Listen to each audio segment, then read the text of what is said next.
அதிர்ஷ்டம் நியூஸிற்கு வரவேற்கிறோம். தமிழகமே எதிர்பார்த்த தமிழக சட்டமன்ற தேர்தல் தேதி குறித்த தகவல்கள் வெளியாகியுள்ளன.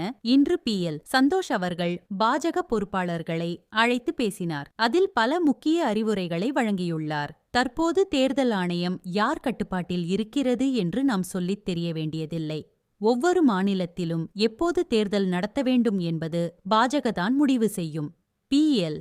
சந்தோஷ் பேசியதில் மிக முக்கியமான தகவல்.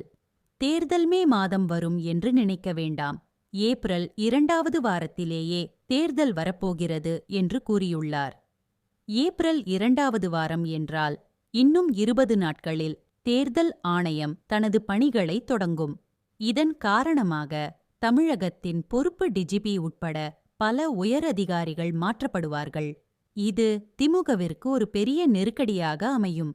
தேர்தலின் போது இடி, இடி, சிபிஐ, சிபிஐ போன்ற அமைப்புகள் உள்ளே வரும்.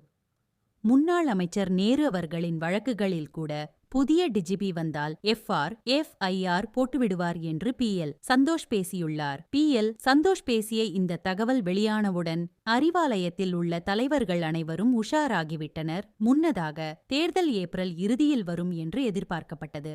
ஆனால் பி.எல். சந்தோஷ் ஏப்ரல் 2 அல்லது 3ஆம் தேதியிலேயே தேர்தல் வர வாய்ப்புள்ளதாக கூறியுள்ளார். அமித்ஷா, மோடி, யோகி போன்ற தலைவர்கள் இனி தமிழகத்திற்கு அடுத்தடுத்து வருவார்கள்.